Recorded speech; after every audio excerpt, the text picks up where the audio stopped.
Hello, hello. Oh yeah, I forgot to bring my Ogene. Yeah. Ogene the last time, and it was right here. Oh, yes, yes. Ekwekwa amagwa. I forgot to get my Ogene to wake my people up, my dear. Things are happening everywhere. People are waking up. They're asking the right questions. The strongholds are falling out by themselves. So things that you thought would never happen is happening, and even the people is happening to like, hey, get in here now if you're here. So, what role are you playing? Are you a change agent? Are you going to be part of the group that will help to get our people out of the hands of the snare? Or are you going to sit there and calculating your money like you guys always do because you're too smart? You're the only one with business sense. You don't have any business sense. So that when we finish, you will collect your 401k, collect all your savings, and then appear. Maybe there's a days and begin to do well for yourself. Just like that. My sister will say, we're going to get 10-10. Yes, you can among this five. You yourself. We're going to get 10-10. Uche gị. So, exactly. So, are you going to be part of the change that we need to get this thing to move up, to go where it needs to go? A lot of things are happening in the background. Where are you in this fight? Where are you in this fight? Are you going to be able to face your grandchildren to ask you what role that they play? Or are you the ignorant one? And you're like, "But I get back, yeah, but I get back." You don't know what's going on. I'm a Democrat, but you don't know any Democrats. You don't know what they're doing. And I got him. And we're still chit chatting as if we're in high school. We're not trying to be responsible adults. The days are gone where anything, everybody, my Jesus Christ of Nazareth. In short, girl, Paul just read dinner. I met Buhari last night when our people are dying. You and all your praises, you and all your money, you and all your influence. Kedi, how has that helped my people? We always talking about community well-being. If I'm not well, if my brother is not well, I'm not well. Yes. So it's no longer okay for you to have a go. You would 1 million, you bury your mother and bury your father. When our people do not have the food to eat, it's no longer okay. So we're looking for a place where everybody is doing well. All our people are doing, and it's doable. Yes. Our forefathers who now corner, the ones you guys don't want to listen to, the ones you guys, your church leaders told you they are demons, the one they told you to break down and destroy everything that they left for you. They were able to do it for their community. Yes. Yes. And you, with your Ivy League degrees and all this stuff, ihe niile a na-etu aha na-aza ahịa makwa onye nwe obodo edere jigijigi. Onweghị ha pụrụ ime except this English. So join us. I need moral support. Ego ole ka moral support bụ. Ndị be anyị jụrụ nwoke prọfesọ na-asụsụ oyibo. I will give moral support. I say ego ole ka moral support bụ. Mgbe ndị nna nna anyị ha dị na ndụ. Yes, I can ask that here. A ga na-akụ ya aka sị ga na-akụkwa aka ebe a the person na-ata ya eri ọna na-ajụ ga na-akụkwa aka ebe a. Akpọ mmadụ kedu your contribution n'ihe na-eme for community well-being. Isoro gbago, isoro gbada, isoro gbago, isoro gbada. Our forefathers were John biko oyibo niile onye a na-asụ. Kedu ihe ọ bụ in action? Kedu action? I say I'm nwekwa not just ka ndị be ji wee sị na ọ na-agụta isi mgbaka n'akwụkwọ. My God, even past that stage now, they will boldly come out and take that table, that high table, promise you 20,000 or whatever, and walk off. That's how bold they are in their stupidity. Yes, but we thank God that there's a new generation on board, ready to do the needful. We are here to educate, enlighten that new generation so that they will not make the mistake of their fathers, the generation that ran after the colonial religion. Somebody came and told you that when you die, you will go to a particular heaven. And this person that told you this thing cannot live with you on earth. On this earth, he does not even agree that you're a human being, that two of you are equal. Then all of a sudden, when you now die, two of you will not be in that heaven. And you will agree to that type of story. You know what they call it? They call it history. So now we're here to make our own story. We're here to create our own narrative. Are you ready? My sister, introduce yourself once again so that we go. Do I even know? I am Yes, from the yes, great yes, Igbo yes, nation, the yes, land full of resources, the God's choice estate. yes, That's yes. where I am, and I'm raising 4 Igbo beautiful children that are here to change the universe for better. Amen. Yes, he say, thank God that we're here. And when we call God, of course, we are talking about the God of our forefathers, the God of our ancestors. He loved us so much that he guided our forefathers to a land full of resources, a land with stable weather, a land that when you live in it, you will be comfortable. You will, A land where you will go within 2 weeks, you will lose 10 pounds that you couldn't lose in America for 10 years. because the air, even the air, has healing properties. The food you eat has healing properties. You're not poisoning your system in the name of eating food. All this is the intention of that God. But no, they had to bring fake religion to my people. The one that will make them docile, the one that will make them stupid. Why? Because they want to deceive you and take the resources in your land. But we're here to connect the dots for you so that things will begin to make sense. Of course, my name is Ekwi, and we'll play the music. We'll see how people already joining. Thank you. The early birds are here. Thank you very much. If you're seeing this video for the first time, calm down. Don't say, what are these women saying?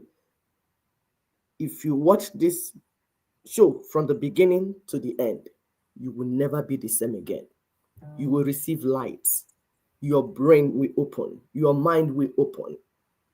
You will receive life. You'll be able to understand what is happening to you and your people.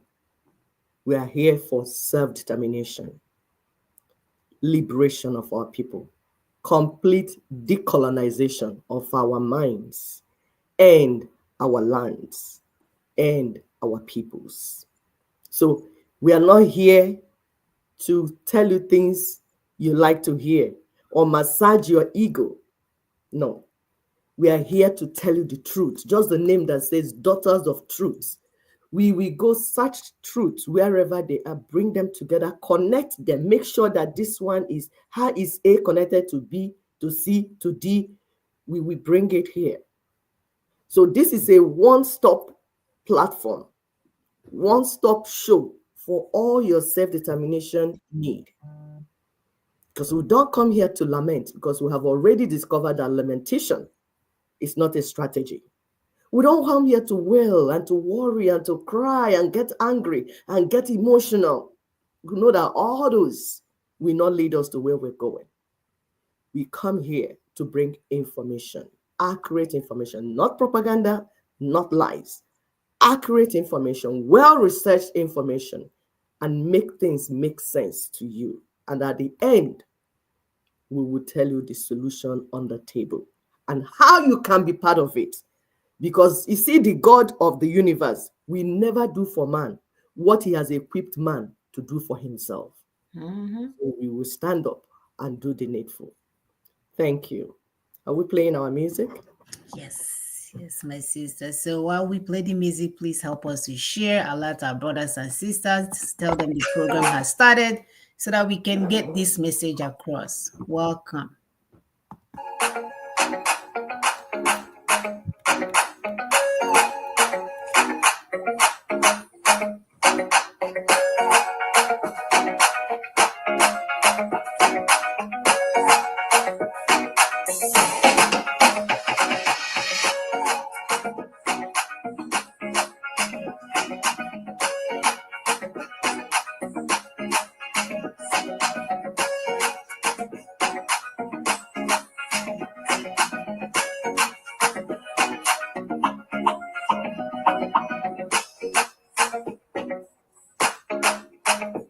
Thank you, our brother Tony Nadi.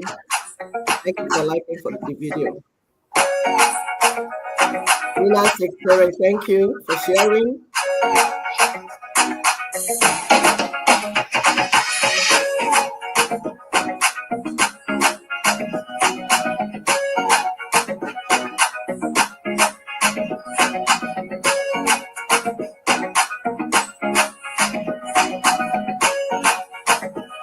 Continue to hit the like button, please.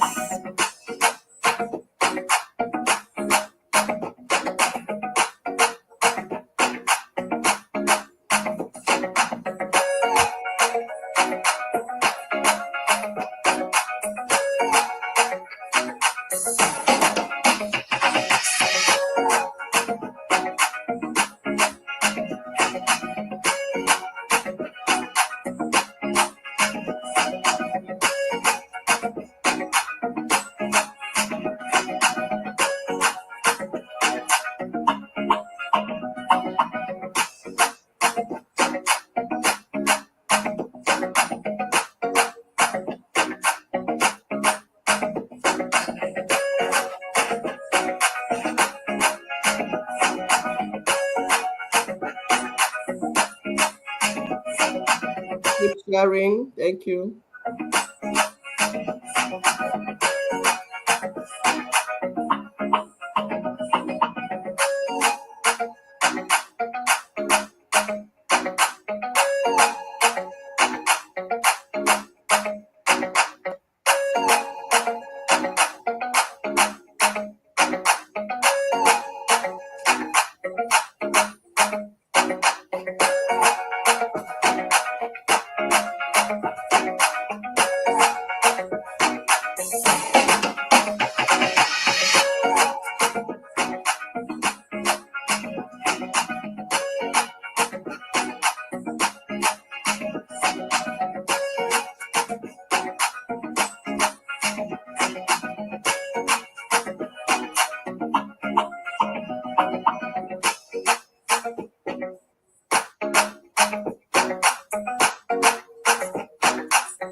My brother Sylvester Okonkwo, you're welcome. Orion. Greetings.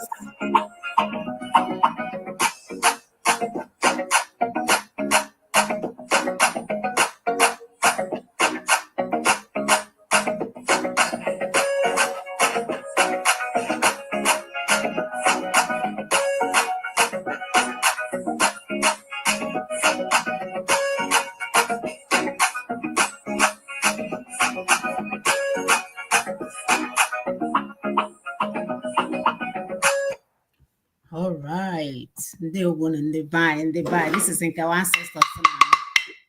No. We are so happy to have you guys here. Continue to help us to share and like and subscribe. Continue to hit the like button. We are told that it helps to negate the algorithm so that the information can get to our people.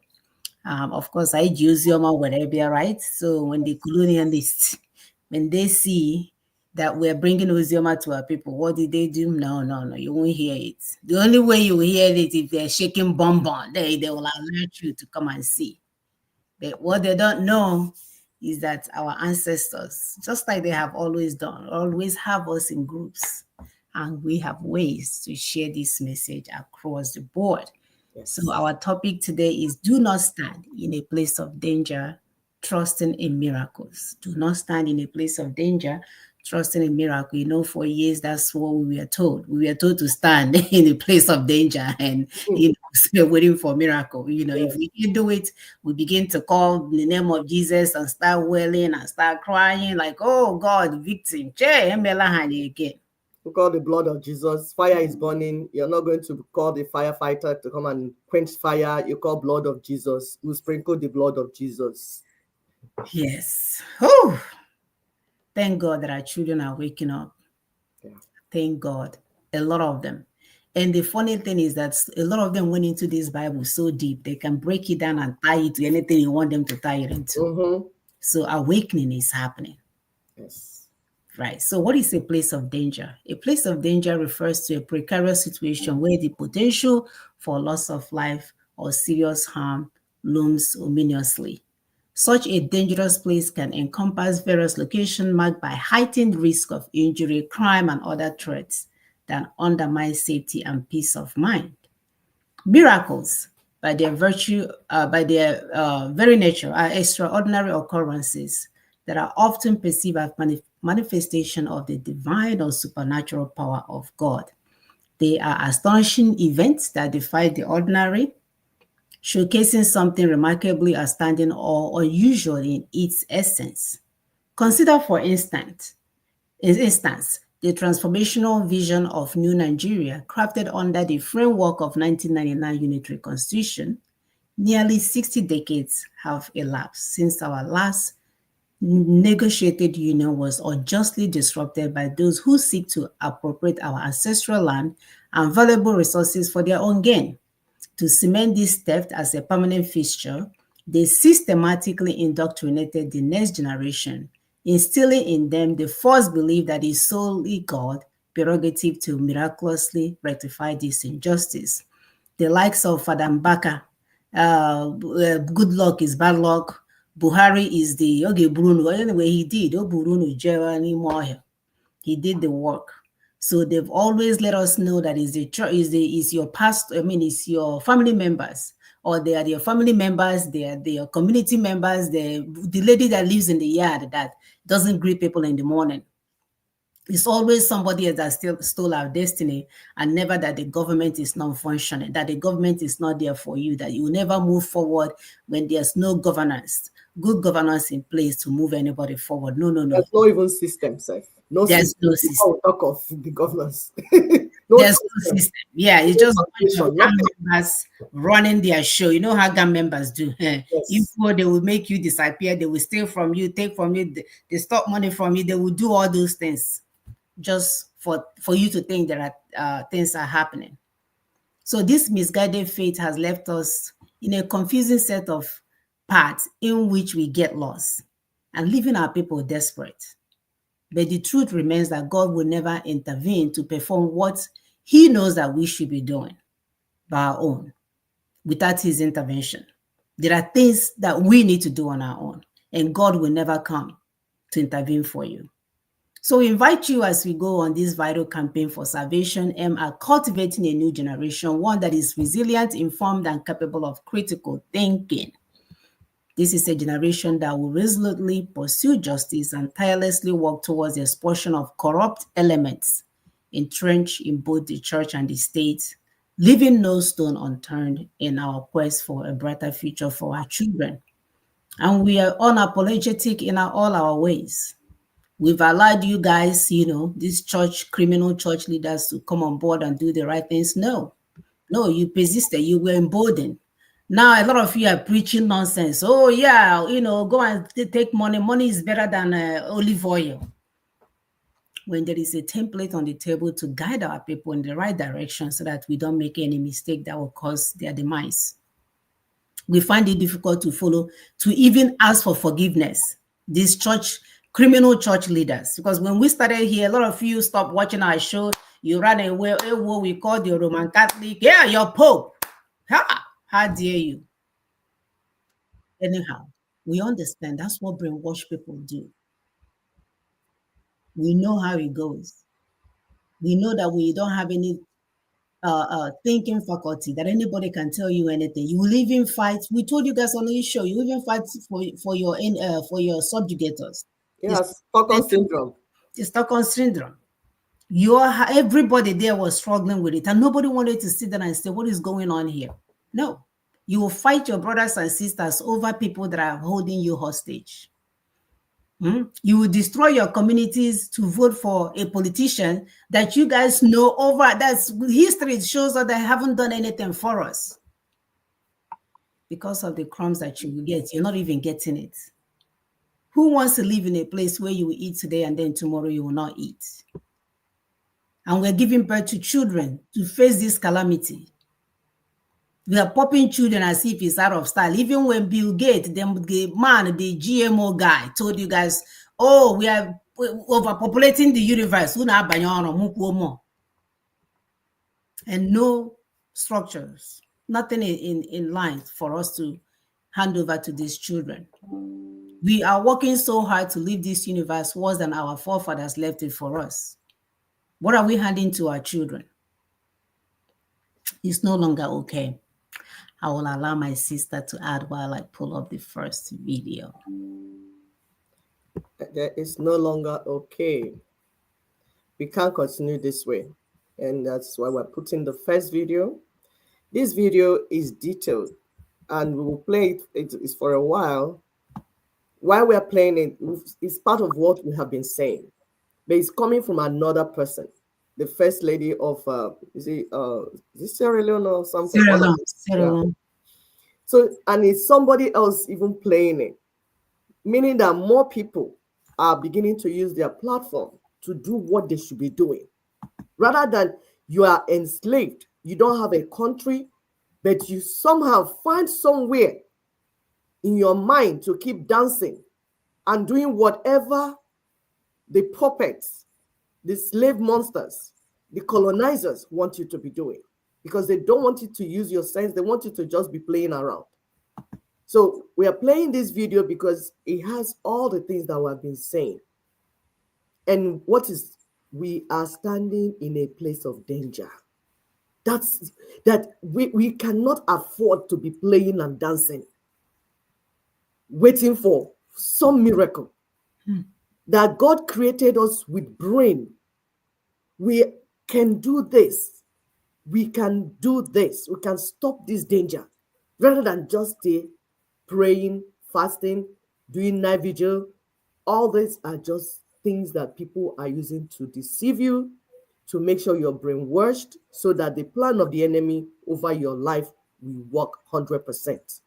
So please pay attention.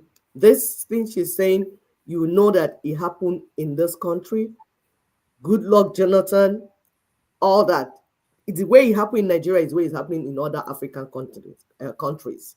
So we are not the only ones. And if you understand that, it makes it easier for you when we say, what should be your attitude towards the decolonization strategy of NINAS? Complete decolonization. Please pay attention. Thank you.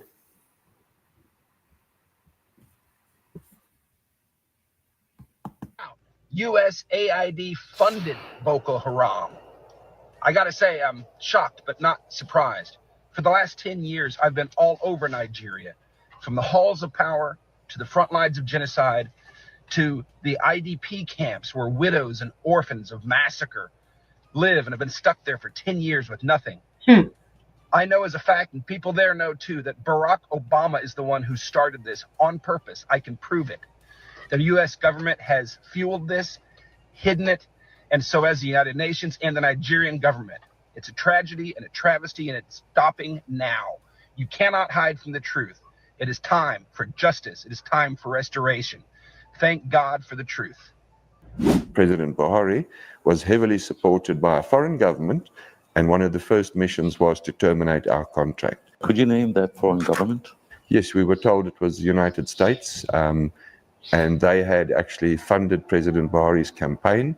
The campaign manager for President Buhari came from the US. All right, guys. Still on the update of USAID and how Obama connived with APC to make the government of Goodluck Jonathan ungovernable for him. I feel like this video is just going to be all over the place because I have so much to share with you guys and I don't even know where to start from. So let's start with how much this USAID has spent in Nigeria, claimed to have spent in Nigeria between the period of 2022 to 2024. It is alarming. The numbers are so shocking. In just 3 years, the USAID allocated $2.8 billion. Gabapentin is bringing you closer to amputation. These are 3 symptoms that are signaling that you could be close to losing your foot. Sorry, I'm going to show you the critical signs, why it happens, and what you can do about it. This video could save your life if you're feeling any or all of these symptoms. There's a good chance you're dealing with serious nerve pain numbness in your legs and arms, tingling in your feet and hands that can spread to your arms and legs, and a burning sensation in your feet that never eases up. This means your body is in danger. And the crazy thing is, you go to the doctor and they just give you pills for each of these symptoms. Before you know it, it's too late and you're at serious risk of losing mobility. But these are just signs, and the good news is you can do something about it today. A Nobel Prize-winning nerve specialist recently proved that the true cause of nerve pain is a dangerous sticky plaque, clogging, overloading, and poisoning your nerves. This plaque is causing all the tingling, burning, and painful cramps that are driving you crazy. Left untreated, doctors warn this nasty substance could cause a real loss of sensation in your limbs. Even worse, this nerve damage will continue to worsen uncontrollably, leading to the very real risk of amputation and total dependence on others. But it's not all doom and gloom. Because this same Nobel Prize-winning nerve specialist unveiled a simple 30-second ritual.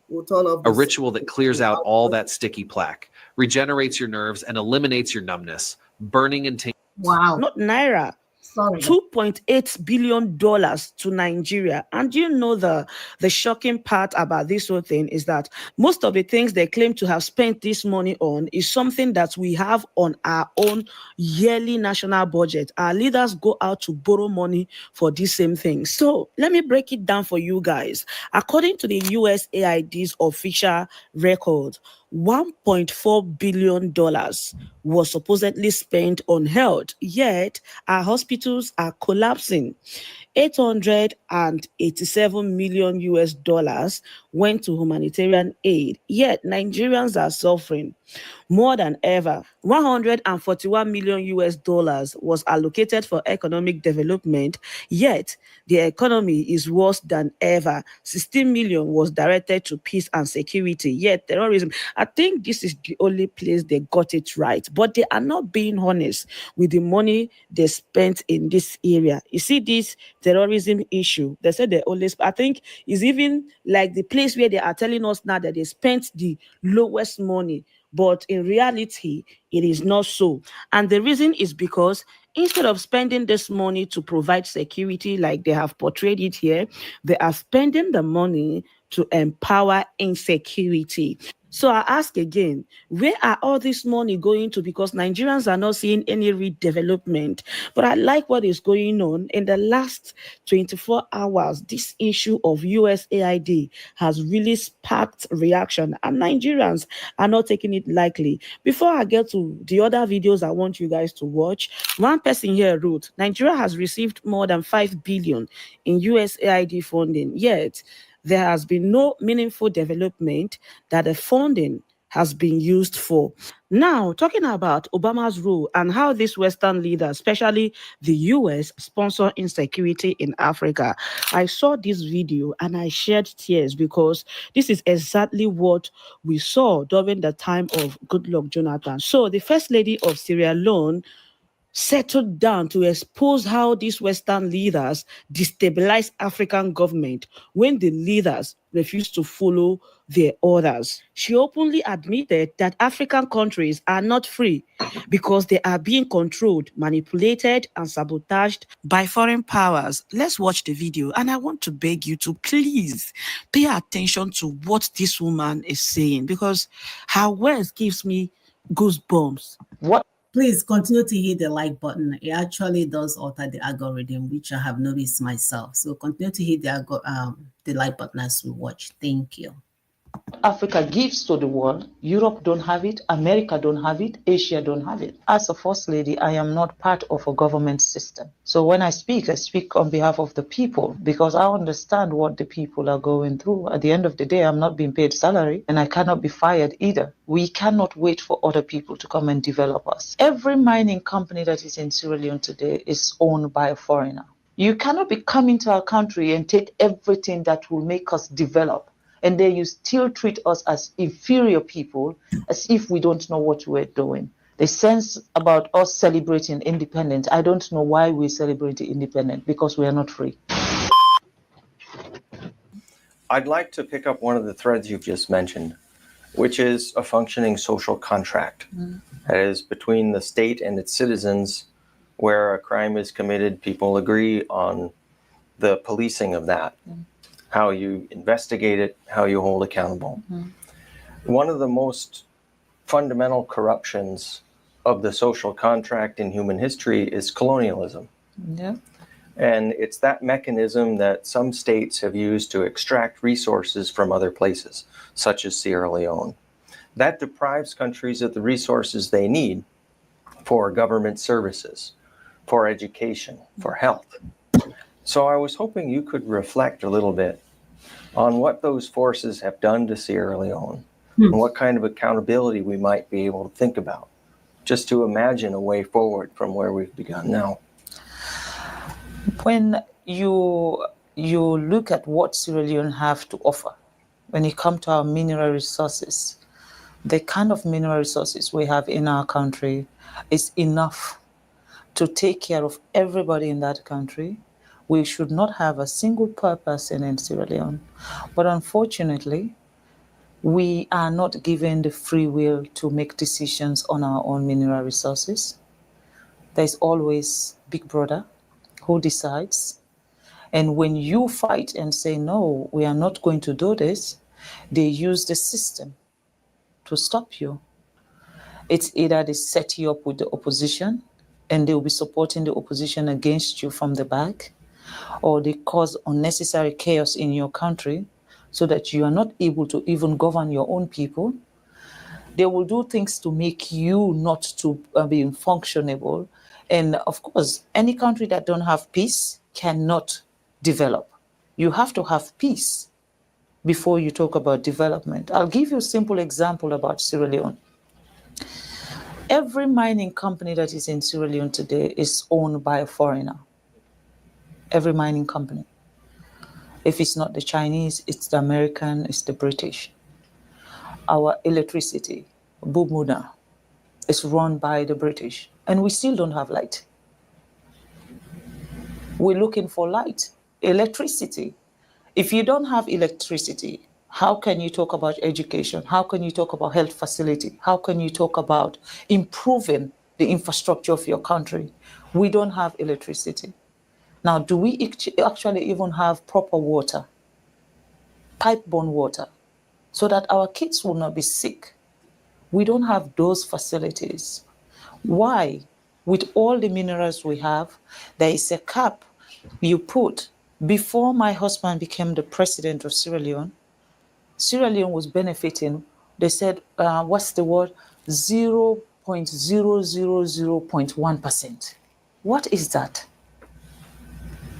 Basically, a company can take as much as $100 million out of the country in terms of minerals, and then they can just give the country $10,000. Now, what will $10,000 do for our health system? What does $10,000 do for our educational system? And these are the things I believe that are stopping Africa from progressing. We don't have a say. The sense about us celebrating independence, I don't know why we celebrate independence, because we are not free. That is my own take. I'm not speaking also on behalf of the government of Sierra Leone, nor am I speaking on behalf of His Excellency the President. I am speaking as Fatima, as a citizen of a country who believes that things need to change. I join you in that sense. I'm Jesse. I'm a person Fatima is a person, we agree. I see you. I value your perspective and I want to find a way forward. Right? Neither of us likes the status quo. No. We see women and girls being oppressed. We see patriarchy stronger than ever. And we see colonial forces that persist without accountability. So it's one part to elucidate the problems that come from that. The many sequelae of extraction include inadequate remaining resources to develop as a state, to do all the things that people want to do for themselves. Provide education, provide healthcare. So I wonder, as we think just as true citizens of the world committed to a better humanity, where do we go from here? Do you have any practical ideas about where we might start? Or collective ideas that we might gain support for? I feel Africa, patriotism is very important. You have to love your country to want your country to be a better place. Patriotism, I think we have to have that sense of patriotism in our countries, and our leaders also should be subjected to that. You know, it is not only when you were talking about election and then everybody come out and celebrate, and after election, that's it. Accountability. Who accounts for what is happening? Who is the one who is changing the narrative of what is happening? Like I said, as a First Lady, I am not part of a government system. I am a wife of a president. So when I speak on behalf of the people, because I understand what the people are going through. At the end of the day, I'm not being paid salary, and I cannot be fired either. So that's the advantage. That's the advantage of being a First Lady. But I believe that for Africa, what is happening in Africa today, it needs to change, and it needs to change now. There is no time like now, because for Sierra Leone, we now have a president who believes that we cannot wait for other people to come and develop us. We cannot wait for another country to come and prescribe how our country should be run or what we need in our country. You know, this divide and rule, if you're close to China, we will not come to your country. If you're close to America, we will not come to your country. I mean, the fight that is between England, Europe, America, China, Russia is not a Sierra Leone fight. That's not our problem. We're fighting for our daily bread. We're looking to have education, just like America. We're looking to have good health facility, just like Europe. We're looking to have governance structure where one single person cannot be the dictator of a nation. That's what we're looking for. And in that process, we're going to be allies to everybody who wants us to grow. But if we now align ourselves with someone, and then this other person now feel offended that, oh, you know, I'm coming from China now. I flew in, I've gone around the world to get to Boston, you know. I went to China and then come here. Before here, I went to England and then flew into America. For me, I'm not restricted where I should go or who I should be talking to. I am going around the world to see a country that sees Africa not as not just as an ally of what you'll be getting from us, but a country that sees Sierra Leone as partners and treat us with respect. You cannot be coming to our country and take everything that will make us develop, and then you still treat us as inferior people, as if we don't know what we're doing. I think that is wrong. You know, we're looking for partners that value us, people that will come to our country and say, you know what, this country has suffered enough. They need to grow. We were once the atom of Africa. Every country within sub-Saharan Africa used to come to Sierra Leone for our education. And today, what can we be proud of? We cannot talk about education in Sierra Leone because they've ruined that for us. Everything that has empowered Sierra Leone has been ruined. And now we have a leader who wants to fix everything. There is a problem. In Africa, you should not have a leader that is assertive, a leader that knows what his people want, a leader that wants to change what is happening. The moment you have that, it's everyone's target. And then they find reason to slow you down. They find reason to stop you. And they use that system of corruption. They use corrupt people. You are using apple cider vinegar. Oh, shut up. They're All coming. right. I think we can stop here. Okay. We'll post the video in its entirety. She's basically summarizing the same thing that we all know about, right? Because we talk about lamentation. What are the strategies on the table to get rid of these colonial laws and colonial rules and colonial benefits and interests that we should be doing at this point in time, right? Because we can sit there and point out all the things they are doing to us. We already know they are doing to us. My sister said, we are not sleeping. What can we do to remove those structures out of place so that we can move forward? And that's what we talk about, protecting colonial structures, because that's what the people currently in charge are doing. They're basically protecting colonial benefits and interests. And it was never for the people.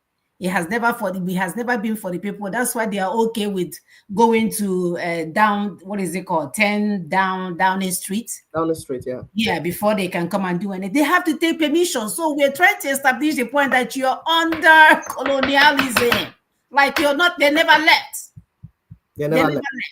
So that's the point we're trying to make with this video. That's why you're not moving forward. That's why you wake up one day. I was looking at the dollar decline from 2020 to 2025. They have gone from 300 to 1500. How does that? Who calculate that kind of math in a place that has oil and gas?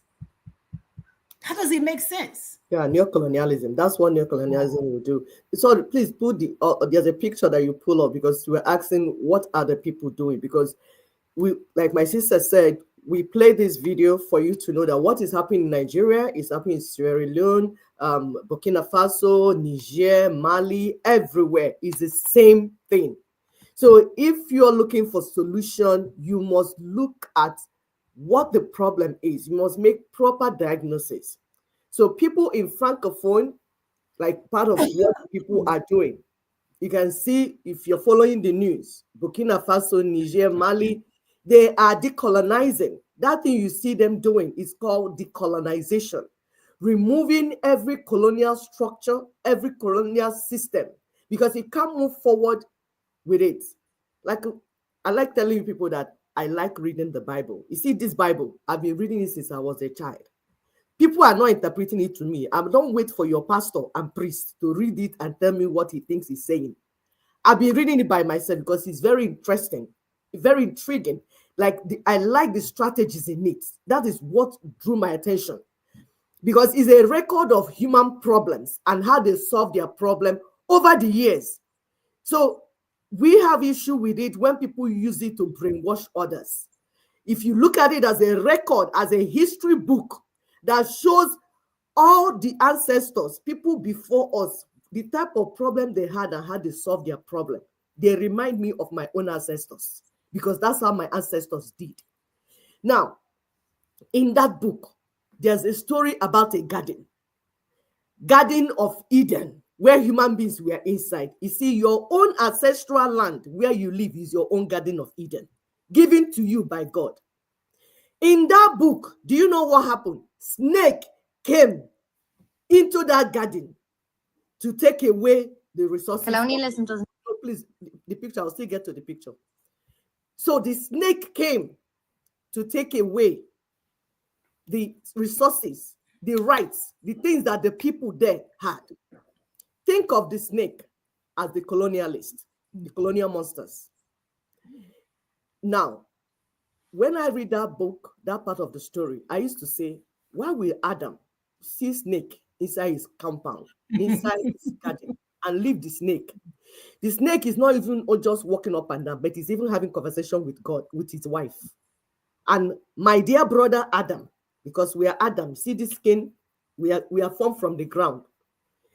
Instead of him eliminating the snake, roasting the snake, killing the snake, he was just there less concerned, allowing the snake to be having beautiful conversation with his wife. Who does that? That is the same thing the indigenous people have been doing. We have come to this platform time without number to tell you that there's a snake in your garden. there's a snake in your ancestral land. You say, no, we want to go and vote P2P. No, it doesn't concern us. Let's vote Tinubu. No, let's know, who are we voting? Atiku.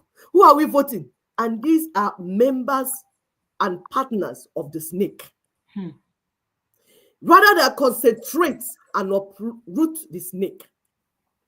So you can see what other parts of the country is in. That's why I said my sister, pull it up. In Mali, they say France military withdrawal in Africa. In Francophone countries, that's Mali, Burkina Faso, all these places where they speak French, their colonial monster is France. And they use a document called Pact for Continued Colonialism. In our own side in Nigeria, our own monster is Britain, using the caliphate as local agent. And the document they use is 1999 Unitary Constitution, which we told you is an upgrade from what it has always been from about 50 years ago. Like when my sister was talking at the introduction, we told you how 1960, first of all, the independence was flag independence. It wasn't real. 1966, they truncated and hijacked the so-called federation that we thought we were building. And then brought documents, and they've been upgrading these documents. 1975, or whatever you call constitution, since 1966, it is not the people's made. It is a colonial document. So the first step is to remove that colonial document. The snake in your garden has to go first. Before you start talking about planting the garden, cultivating the garden, who is going to be the gate man for the garden, who is going to be the gardener, who is going to water the plants, who is going to prune the plants. Snake has to go first. That is what Mali is doing. So the military that they kept, France military that they kept in Mali, 2022, they discharged them. Niger, 2023, Oyago. Burkina Faso, 2023, out. Chad, 2024, out. Ivory Coast, 2025. Now Senegal, they're doing the same thing now. So the first step in Nigeria to solve Nigeria's problem is to take out the snake, which is represented by the 1999 Constitution. Tell everyone that cares to listen. We are not going to vote who is going to be the gardener, or who is going to be the gate man, or who is going to be watering the plants.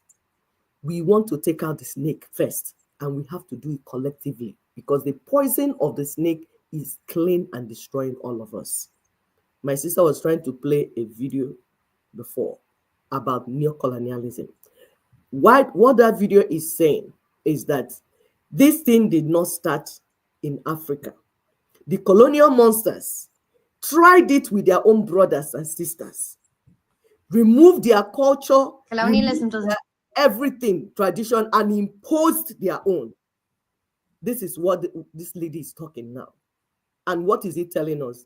That the first thing, remove neocolonial structures. That's the first step before we can do anything. Thank you.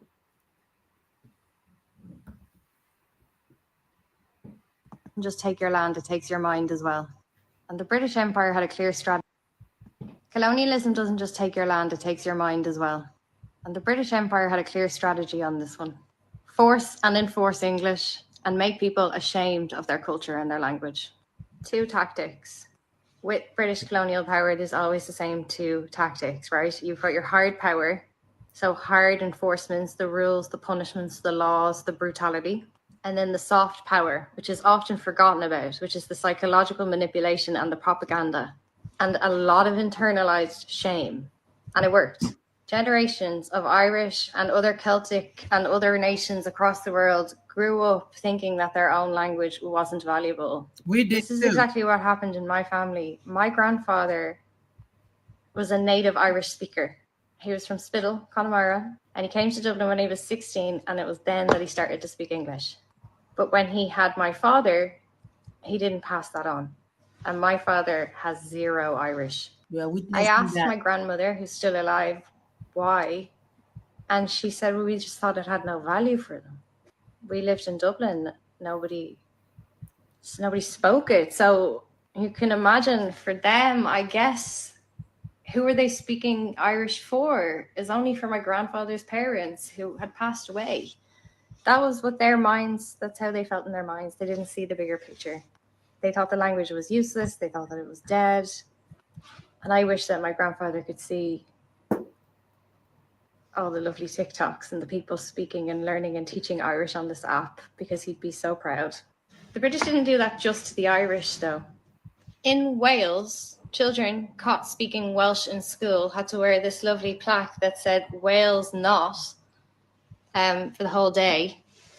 And if by the end of the day the child had still this around their neck, they'd take a beating. This made Welsh children terrified to speak their own language. The internalized shame of being beaten every time you use your language. We have a vibrant community of Gael schools in Ireland now. For a long time, Irish was outlawed in schools, and we were also beaten as children for using it. Over time, people start to associate Celtic languages with poor, uneducated Philistines. You know where that word came from.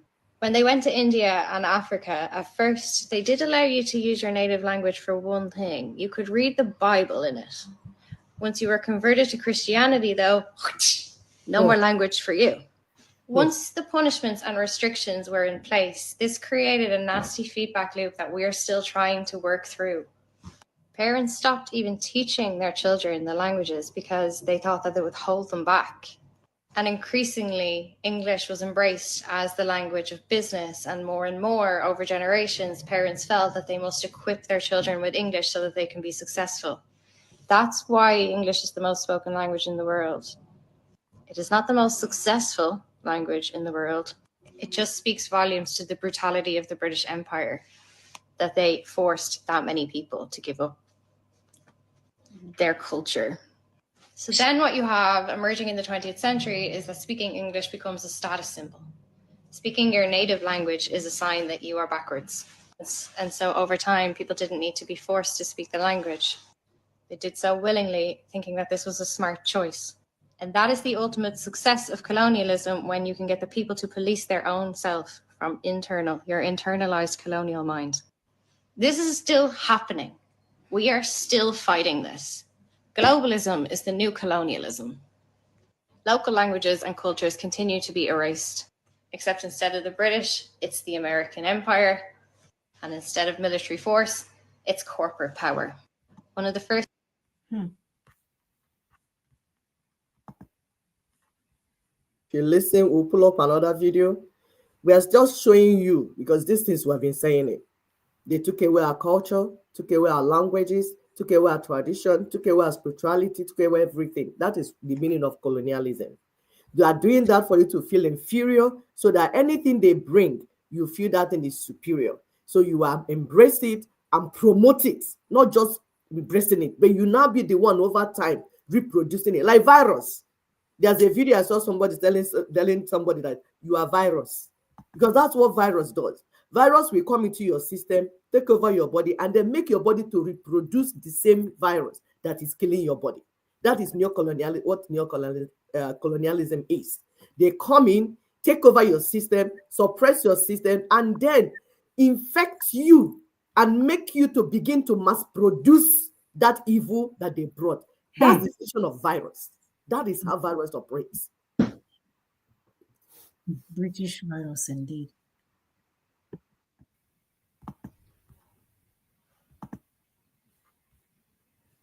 Africa. There's three reasons why Africa can't stand because of the so-called investment, which is nothing but neocolonialism. Number one, when the World Bank and the IMF, Britain, France, Belgium, America, when they loan African states this money, particularly the IMF and World Bank, which are both United States-based institutions, they make three things a requirement. Number one, the interest rate. Most African countries are in debt because they have to spend so much of their gross national product servicing the debt. They're not even knocking off the principal. They're servicing the debt, the interest. They're not even touching the principal. So the debt is not going away. It's getting bigger, and still you're spending 30, 40, 50, 60% of your GNP financing the debt. So that's number one. They make sure the interests are so high, you'll never pay it back. They give you the loan with the expressed intent of putting you into financial slavery, and we keep on taking the damn money. I'm gonna come back to that in a sec. So number one is the interest.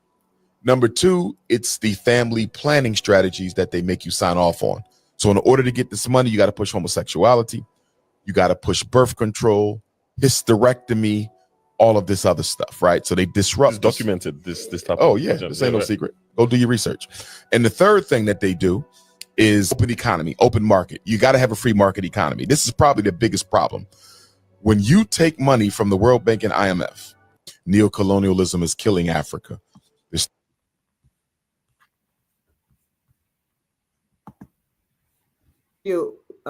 we show this for you to follow the conversation. There's a picture we want to pull up. You know, we have shown you the video to see what other people are saying.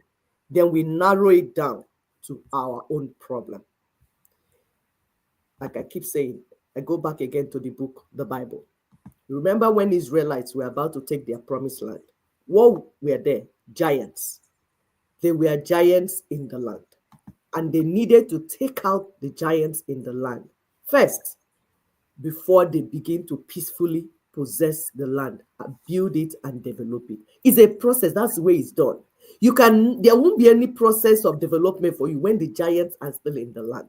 For those of you that like reading the Bible, we tell you that the problem with you is that you're not reading the Bible well. That's your problem.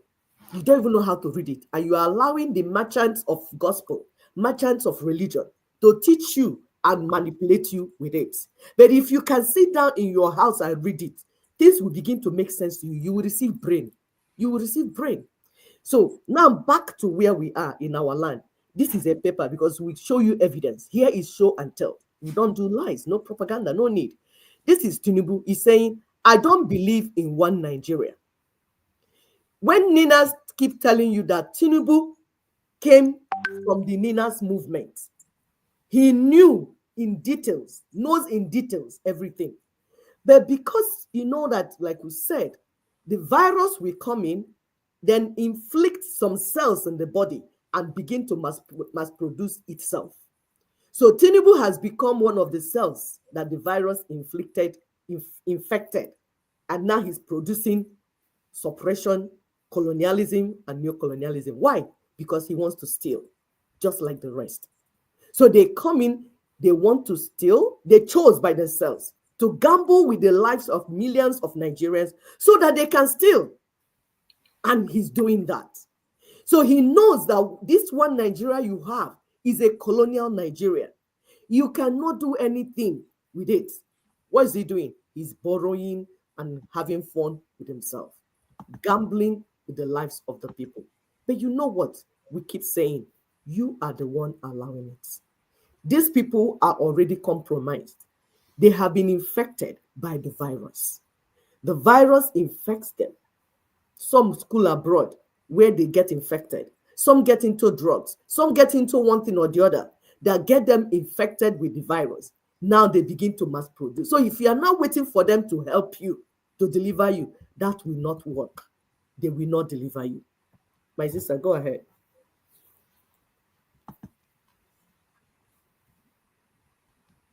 In the ordinary thief and a police. I don't know if the volume. Let's start from the beginning. Yes.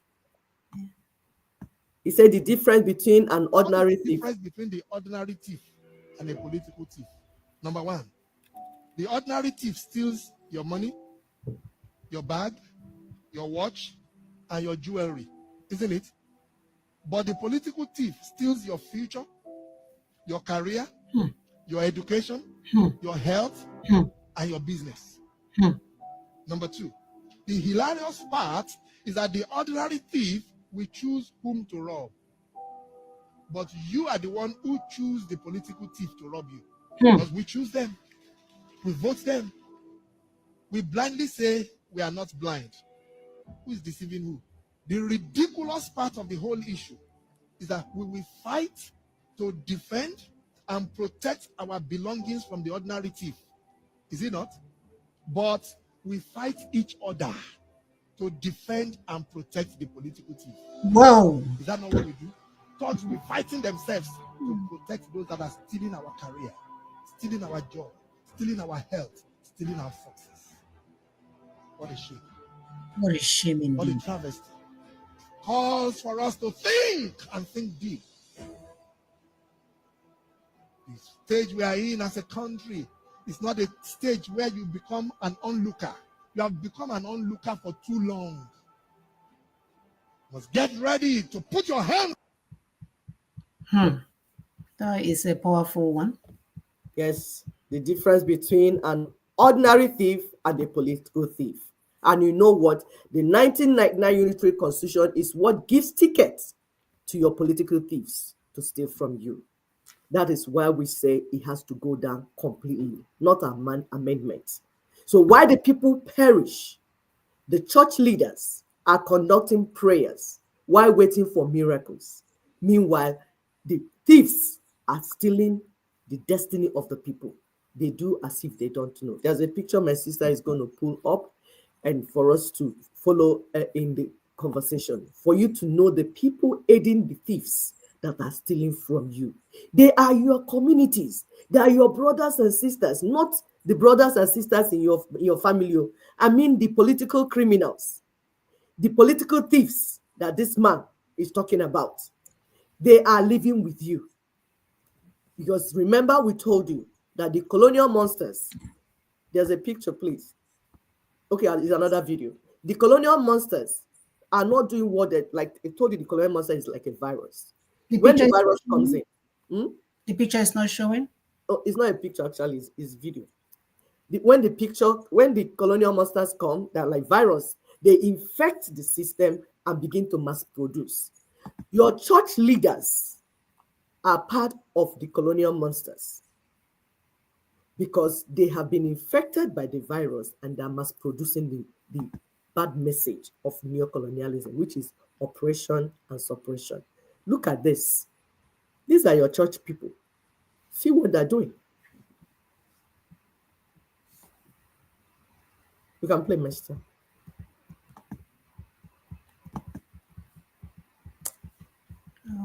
Let's see audio on this thing. It's very short. It's just to show you. Look at this. This is what people call church. If our people are doing this, they will say they are worshiping demons. We told you that the church is colonial sect, demonic cult, holding the indigenous people down, holding them down spiritually. First, do you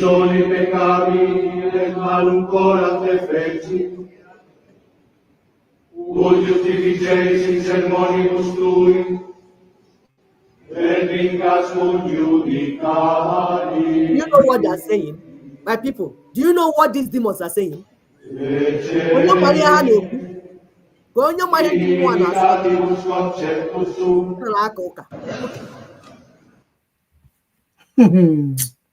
Okay. My people, it's important to activate your brain.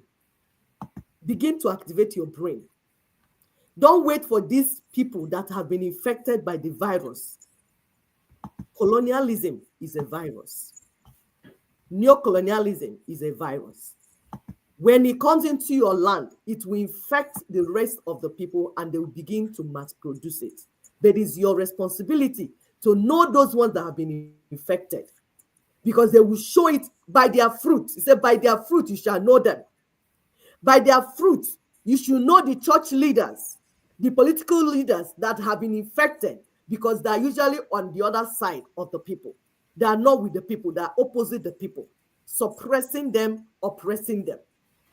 What is your role as an indigenous person? Activate your brain.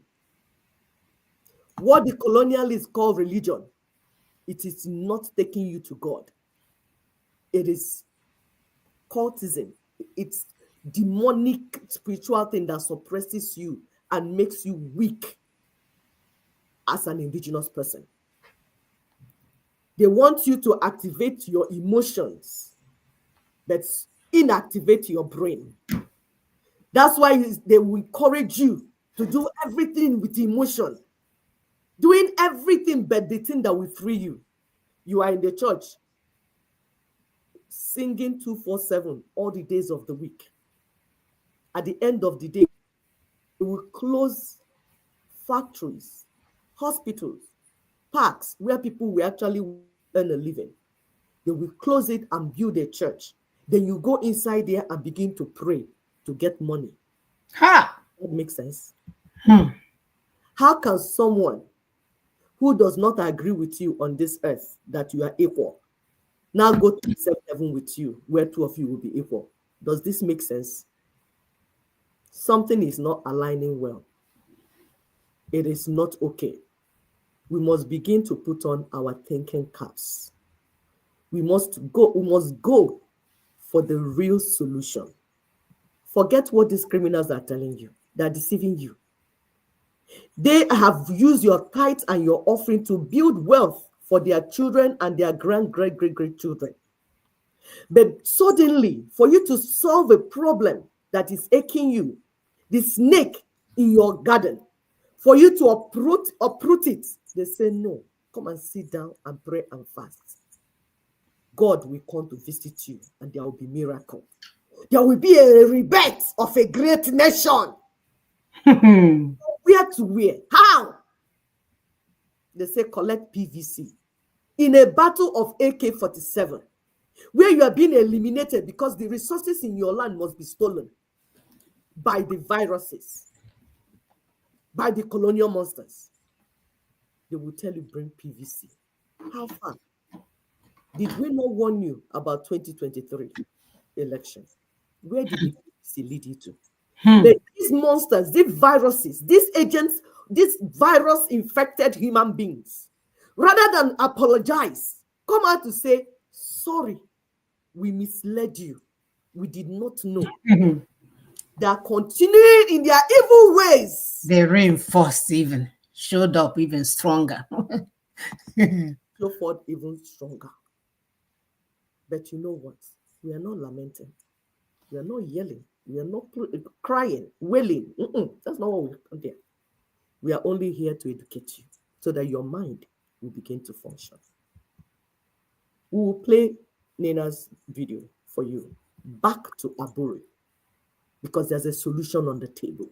You don't need to die anymore. You don't need to perish anymore. There is a solution on the table. And that solution is renegotiation of the union. We told you my sister told you at the introduction that since the other nation that we renegotiated 59 years ago was hijacked by viruses, they took the system, infected the system. The only solution is to renegotiate the union so that we can terminate the colonial structure that is killing our people, destroying our land. This is what we want in Genje to be discussing. This is what we want Showere, or Shegere, or Shege to be discussing. This is what we want all the activists, so-called activists, if they are genuine. This is the cocoa of the matter. Anyone that is saying, let's rebirth a new nation, and the person is not talking about how to take out the colonial structure represented by 1999 Constitution. That person is a criminal, is a political thief, is a religious thief, any type of thief. And you should begin to put them together in one sack. Treat them the way you treat the common criminals that you people are getting. Oh, they stole our bread. They stole my phone. I'll put tire on the neck. Meanwhile, you're celebrating the political and religious thieves living in your midst. Are you serious? Are you even genuine to yourself? Say no to the journey towards another 2027 presidential country hijack, because that's what it is. It will never work. I will continue to tell you, it will never work. Like in South Africa, they ended apartheid by destroying the constitution that was built upon which apartheid was established. That's what they did in 1990. So all the church leaders and every religious leader, imams and traditional, whatever you call yourself, your religious whatever, if you're not talking about how to end this apartheid in Nigeria, we don't want to hear your voice. We, the people that are perishing because of this virus in the land. We don't want to hear you speak again. Pim, close your mouth. Get out of the way. Let's go where we're going because there's a solution on our table. My dear, you can play. Go ahead.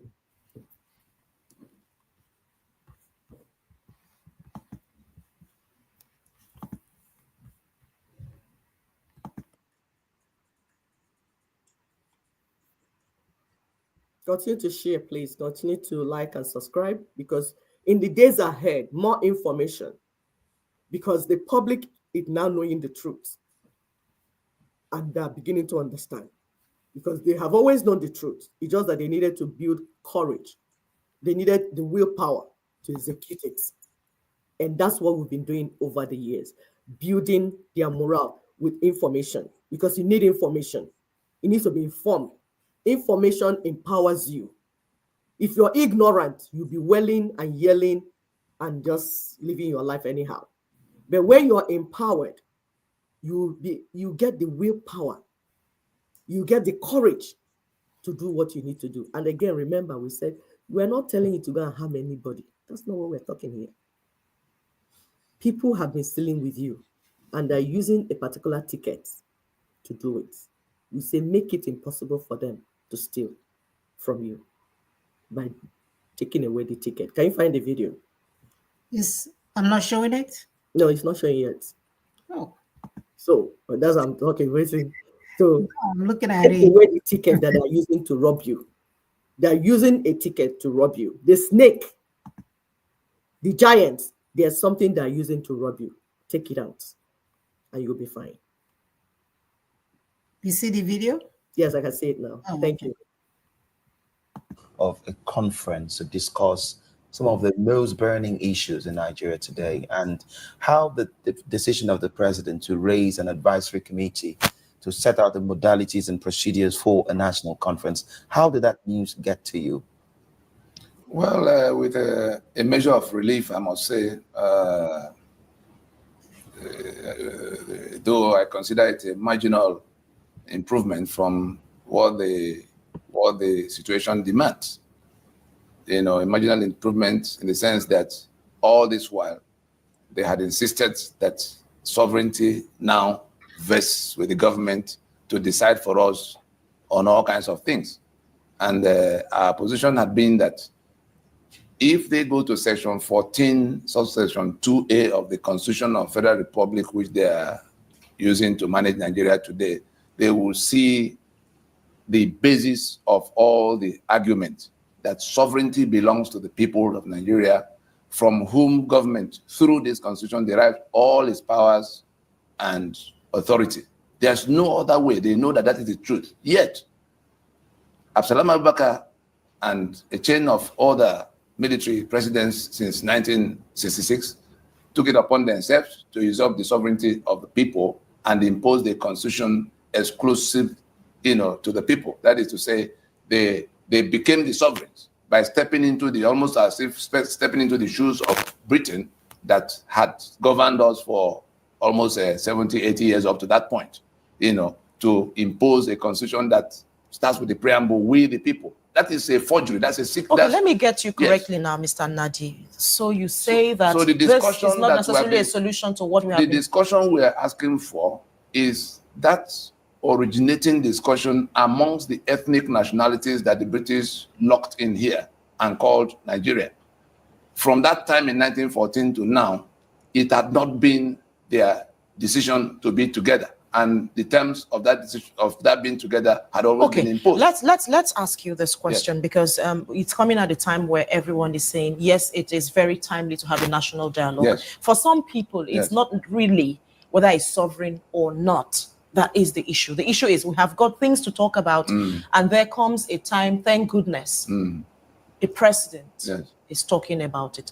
Some would describe you as a pessimist. Isn't it too early to predict that this might not lead to the outcome we all desire as a people? I was looking at the terms of reference. The first one must commend the statesman in Mr. President in taking this kind of a decision at this time in the midst of all the noise against it. And I was saying that it's not yet to Uhuru, not near where we will just come to the point where let's hope that this advisory committee, because many of the people on the list are people who have been in and out of the process we had embarked upon for over 15 years, to let Nigerians know that our situation is exactly like the situation of South Africa under apartheid constitution. What we're talking about is that all of what we're lamenting about, if you want to know what we want discussed, for which reason we are saying we have not even started, that preamble to the constitution that says we the people have decided to live here according to this constitution is saying that the Ijaw people had decided to submit their land and their people into a Nigeria. And the terms of that submission is what the constitution is supposed to be discussing. And what we're simply saying is that what happened to the closest example from where everybody can copy, so that we don't get lost in the forest, so that we don't set up a fight that can be avoided. Okay, now when you talk about the people, let me land so that we can get it in perspective. We're not anarchists. Okay. I've spent 15 years of my short life to look into all the departments of we've been going all over the place, digging into the archives. I have here the documents of Lugard, by which we were chained into this bad arrangement. We have all the documents they've been trying to hide from us, and we're going to expose it to our people. We already have some advertorials running since last week, and more will come in terms of bulletins. We're saying that we have a situation in our hand that is exactly like the apartheid constitution of South Africa, in which a minority imposed a constitution on the owners of the land, on the majority, and became the new owners of the land for 80 years. It came in 1912, and stayed all the way to 1990. And what Mandela and co, they had a parliament. Why was apartheid constitution changed by anything of the parliament?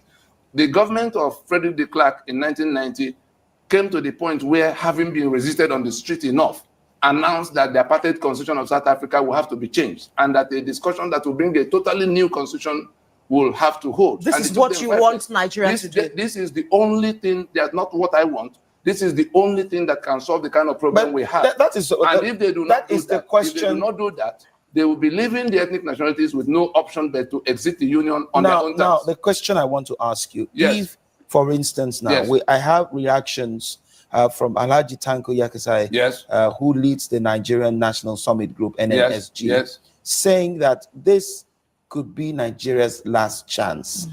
Beginning now, the present, that Nigerians, if Nigerians fail to present and pursue common good positions, beginning now, but rather delight ourselves in our often vain and bitter debates as to whether or not the National Conference should hold, we'll still have none other to blame when they transform Nigeria, restructured through candid national dialogue shall emerge, without our people having been best represented by the fractiously selfish political class. And that is his reaction. I also have the reaction of the Ohaneze Ndigbo. Are you saying that even the Afenifere that says President Jonathan should be commended, are you saying, don't you think it's too early for you to disregard this effort? No, I'm not. In as much as the president said, the advisory committee is to set modalities.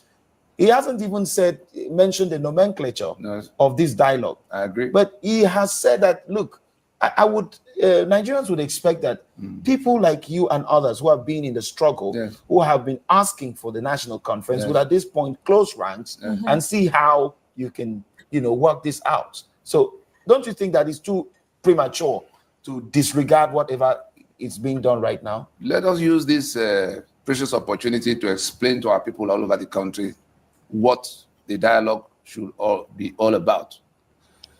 Our quarrel, if you go to the terms of reference, item 6, as I was looking at it this morning, the item 6 on the thing says all of what they were. If you read it out, it may fit into my. Just read it out, please. To advise government on legal procedures and options for integrating decisions and outcomes of the National Dialogue Conference into the Constitution and laws of the nation. That in what you just read now defeats the entire essence of calling any conference, and it tallies with what David Mark was telling us the other day, that the conference will hold, but that nobody is going to discuss whether we live together or not live together. And that is the only question 75% of the country wants answered, uninhibited. No. This 75%. Let me tell you how I arrived at 75%. How did you arrive at it? Tambuwal, Speaker of your House of Representatives, said My that house. all of the politicians, Our House of Representatives. as long as Put this that is on the record. basis of Nigeria, I tell you that more than 3/4 of the people trapped here do not want to have anything to do with that country. If you take a referendum today, that is what you will find. The only people who insist we must keep it, including some people I see on this list. You saw Mabeza and his patriots, how they are talking about Nigerianism. That is, they do not imagine that it is possible for anybody to say he will not be in Nigeria. They say nobody has a right to suggest that there will be no Nigeria. Whereas, unless we go to agree on the basis of submitting our lands into a new union, the fraud that Lugard put in place in 1914, and we have evidence of it, has come to an end. It will expire naturally 31st December 2013. That is the full 100 years.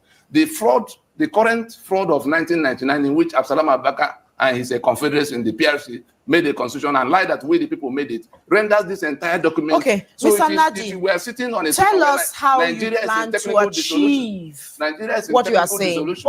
Okay. Tell us how you plan to achieve what Okay. you are saying. Because What what we you are are so- asking, hold on one Yes. minute, is that this constitution should Yes. not be. Should not And be- you should- expect should that no one a word, no total one overhaul. no Let one me alphabet finish. to be taken You from it, want a no total matter what they do. overhaul of this constitution, and you liken We it want to it the South jettisoned. African We want it appetite. jettisoned, Okay, totally. tell us the process to get into what The you are saying, process to do because it. the president Yes. also, do not forget, assumed office, or all the people you expect to Very do much something so. about it, Very much so. assumed office based on this document. Mhm. So what is your practical step to getting this done? South Africa in 1990 came to this bus stop where we have just arrived. The sitting government that was elected, and there was a parliament, Frederick de Klerk.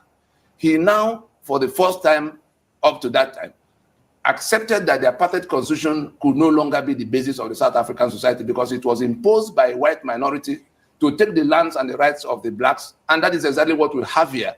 The Ijaw lost their land and their oil and gas to Nigeria because some military president under Gowon seized it by decree.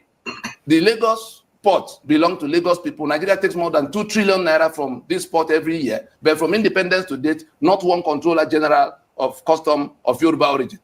And therefore, if Gani Adams now said, how did we come to this? And he pick up arms, the discussion that should be holding is one in which the government of the day will have to accept that this apartheid constitution can no longer be the basis of Nigeria. We are not anarchists.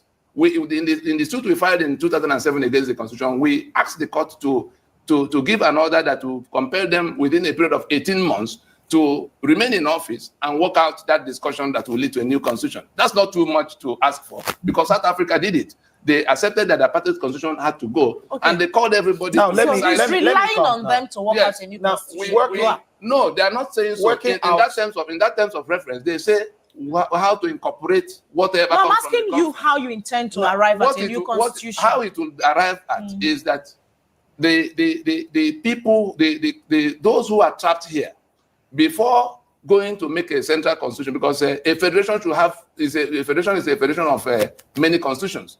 Up to 1966, we had 5 constitutions because each of the federating units were like countries of their own that were now coming to cooperate, like Germany and France and Portugal doing European Union. That was the kind of constitution Awolowo had to manage Western region. That was the kind of constitution Obara had to manage Eastern region. But some people woke up in 1966, threw all of those things away, and now locked us into this unitary arrangement. So we're saying that the first step is to ask those who will come, because tomorrow morning they will now begin to announce the names of their friends who are going to meet. We are not going to pay any attention to whatever government does. The conference is already on, and steps are being taken to take a referendum from those who are working their way out of this union, because the union has collapsed. If we do not accept in good time that it has collapsed and go to sit down to discuss how we will revive it, I tell you that under the instruments available to those who are choked here, and 3.5 million people have been killed in eastern Nigeria on this same question. OD have been wiped out. Okerenkoko have been wiped out. Obakere have been wiped out. All kinds of things are going on. Just the other day, 78 students were massacred in their sleep because some people must be in power in Nigeria. They say they will make the country ungovernable, and they are making it ungovernable to date. And we are still thinking that there's a Nigeria. That Nigeria that will include a Sharia belt in which I cannot function in Sokoto or Kano or Meduguri.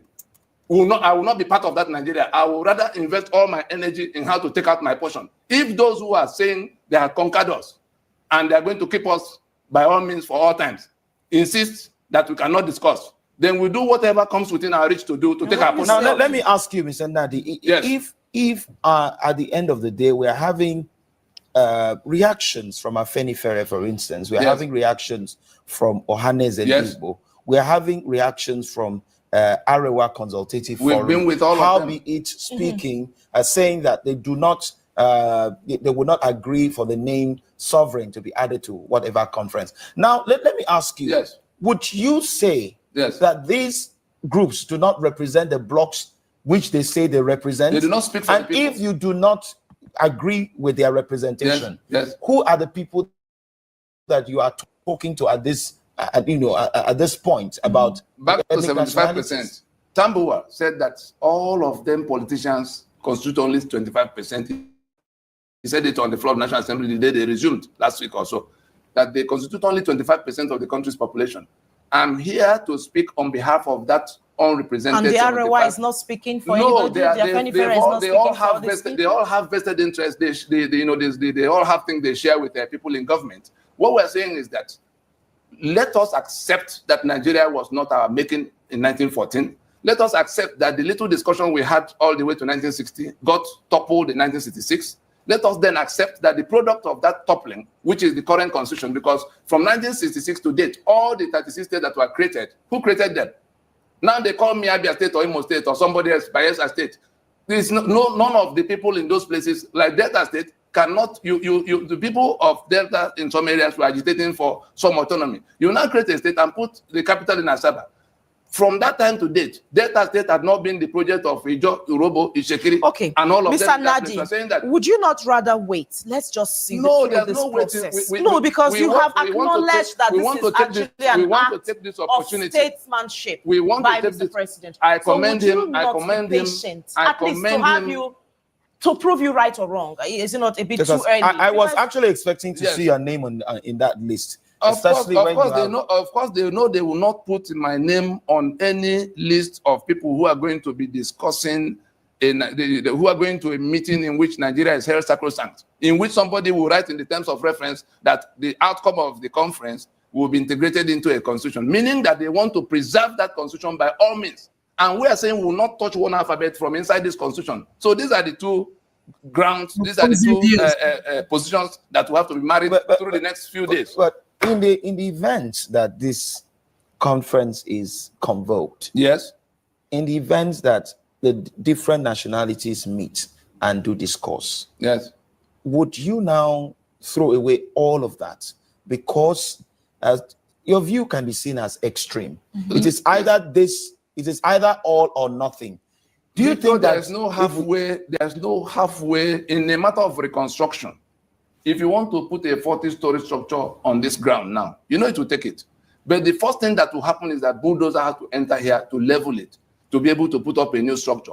Anything that is built on this foundation of falsehood, and if you let us take it down to our people, in saying that we the people, we're saying that we have submitted by ourselves. So it's a forged signature by which Nigeria is selling 3 million barrels of crude oil every day and sharing the money, $250 million every single day in Abuja, to the exclusion of the owners. If you come to the provisions inside the constitution, you then begin to see a chapter 2 that provides for all the good things of life, but a clause in section 6C, and shame on the lawyers in Nigeria, including the justices up to Supreme Court, that will hold this document up and say it's a constitution, because those who wrote it had taken all of the content of the treasury as their own by that provision, to say that nothing is for the citizen except as they deem fit. That is the unjust. Mr. Nadi, before we let you go on this segment. All right, lady, you're done with that mess. That's so funny. That's so funny. Poor brother Tony, it's a case of having, you know how you're trying to cook goat meat. And you're having a discussion with goats about how to cook the stew. You know what I mean? And the goat is sitting there entertaining that discussion. And I'm telling you, I'm cooking goat stew. And the damn goat is having a discussion with me about goat stew. And this conversation held 2014. Nigerians, check what has happened since 2014 to today. So, has Nina not been vindicated? Did you hear all the warnings that we said any conversation you're having and you're not talking about the foundation upon which you're trying to construct that union, you have not started. Check what has been happening since then. We also hear some very ignorant people who say, who is listening to Ninas? What is good? You are very ignorant, despite the fact that you might be rich in Nigeria, because like we told you that you have all these thieves. So when you see somebody that is rich or has a high position in Nigeria, that should not tell you that the person, it doesn't mean that the person has IQ. The person is just one of the thieves, one of the people that the virus infected. So you might have money. So don't be listening to people like that. If anybody tells you who is listening to Ninas, let's show you the people listening to Ninas. This is a publication. Okay, there's a publication. Are you trying to show something? No, just keep talking. No. From Guardian newspaper. Because we told you that the conversation has been ongoing for 25 years. And it's not just conversation, it's a movement. Extending the information, making sure that the people that are suffering under this yoke understand what is happening to them, then for them to have the courage to implement what they need to implement. And so many things have happened before the meetings and all that. So we are now getting to the point of execution and implementation. People that watch this video, this interview, 2014, they are the ones writing this. This is from Guardian. Number one, okay, I'm not advertising for them, but I think it's maybe number one newspaper in Nigeria, that is one of the tops. If they can publish this thing this year, that will tell you that people that should hear are hearing. It's only the deaf and the ignoramus that will say, who is listening to Ninas? Hey, who is that show that people are doing? And 2 people are watching. We are not doing the show for you. We're doing the show for the people that will listen. That's the human beings.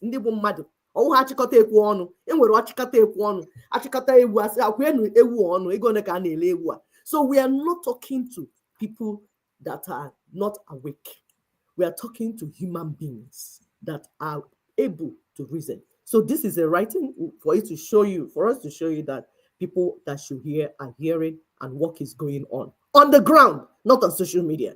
He said, creating major state. This is in response to when these people that find themselves in Aso Rock, we are trying to create extra 31 states. We are saying we are saying that the 36 have 30, whatever they created. We don't have money to manage it. There's huge wastage and everything. You are adding more. Like, are you okay? So he now responding. Guardian was responding. He said, creating more states weakens the argument for those who advocate for resource control and return to true federalism. Because we told you that Nigeria is not a federal system. It's a hijacked system. Virus-infected system. So it's not a federal system. We must return to it before we start anything. He said, Tony Nadi and his team are the Nigerian Indigenous Nationalities Alliance for Self-Determination, NINAS in brackets, argue that the most viable redemption pathway for the distressed federation is to give more autonomy to the people of Nigeria, like the peoples of Nigeria, the people of Nigeria, the peoples of Nigeria, rather than continue with the present unitary system that is not working. It's obvious that it's not working. He said, to Ninas, any attempt to further fracture and weaken the federation with more states would be a further departure from federalism. Are you people understanding what we're saying? This is Guardian. So if someone is telling you who is listening to them, anybody that says that thing to you, just know that the people we call intellectuals, they went to school, but school did not go through them. That means because they are so itty, Sorry, those that don't understand Igbo, I don't know how to explain Itibolibo to you. Like, I just have to say it in Igbo so that it will have, indigenous languages are very powerful. Will have that gravity you're looking for. Yes, Itibolibo, Itioko, Itina, Itimpataka. So no matter the number of degrees the person has, if anybody tells you that who is listening to Ninas, but it means that the person can't even read dailies. The person is such an ET that even daily publications, the person is not reading it. Because if you don't hear from Daughters of Truth, publications are being made and people are reading. Archives are there. And this conversation has been ongoing. And things are happening, taking us closer to the implementation of this complete decolonization of Nigeria. Because there's nothing else that can be done. Just like you see in Burkina Faso, in Mali, in Niger, in all those francophone countries, the first thing they did was to take France, the claws of France out of their land. Then they began to see meaningful development. So you cannot have any meaningful development in Nigeria except you completely decolonize, completely take out the colonial structure. And we told you that 1999 Constitution is that apartheid document, that document upon which colonization, neo-colonial project rests. And we told you that the essence of the project is to rob you, steal the resources from your land. And they told you that the colonial monsters are like virus. For those that are in medical field, they understand how virus functions. When virus comes into your body, it takes charge of your cells, the cells of your body, and then begin to make the cells of your body to mass produce the virus. And before you know it, you're weakened. That's what HIV, for instance, does to the body. Your body becomes weak because it begins to make you to function the way the virus wants you to function.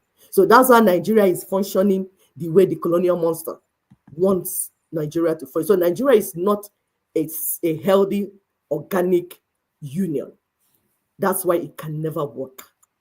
It has to work according to the pattern, imprint of the virus that infected Nigeria. The first step is not to go to election to get who will be the gate man or who will water plant. The first step is to take out the snake, the leviathan, the virus. You take it out, then you begin to have meaningful conversation. That's the only time you can go forward. Thank you. Thank you, my brother Isi Mamodu. Greetings to you. Justice for all. Greeting to you. Oh, that's you. All right.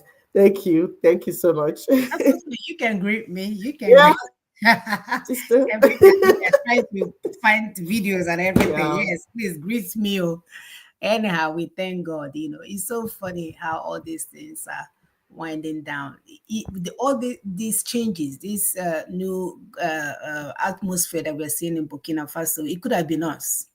Because we have everything, we have every ingredient to cook this so far. It's been ongoing. I recall in 2012 when we went home, if you have gone to the US State Department, they will say Nigeria is not safe. Nigeria is going to break. Because they knew, you accurate with the information. They didn't know Nurugadi. Oh, I forgot he's a church. They did not know Nurugadi so down and out. Then when you are presented with criminal activities committed against you, against your sovereignty, against your existence, that people will watch it, challenge it on TV, challenge it on newspaper, and then go back and sleep and be calling God. Uno wondara. Are you guys mad? Yes, they are. 2012. Yeah, 13 years. What is this? 13 years later? Mm-hmm. They are waiting for you guys to react. They are there telling us, don't go to Nigeria. Oh, it's not safe. Nigeria is about to break. This and this. Jesus and fasting and praying. The church. That's the job of the church. Religion. That's the church of religion. That's what they're supposed to. That's why they're on top of the people. That's the assignment. They have to be discharged. All the colonial and religious thieves have to be sacked. Emejugo, Ozugo is enough.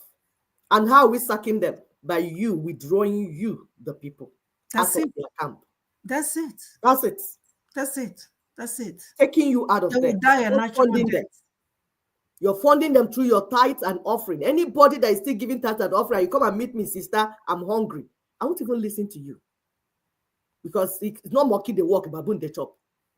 And I'm telling anybody in diaspora, if you have relations that are still giving tithes and offering and funding these criminals in Nigeria, stop giving them money. They're not hungry yet. No, they're not. Stop going there. Stop subjecting your brain for somebody to brainwash. Take back your brain. Take back your money. Take back your capacity. Take back anything and build it towards emancipation of you and your children and your people. It's as simple as that. That's Very it. simple. That's it. It's not complicated. 2012 up to now is unforgivable for us to leave our children in that dire situation. When we have every apparatus, every template, every instrument, every know-how on the table to end this madness, we just continue to fast and pray and waiting for the rebirth of a great nation by a man that sounds like a mosquito biting in his voice. We are waiting for criminals to come and change your trajectory when we've told you over and over again that nothing will change you until you do the right things, until you remove this particular instrument.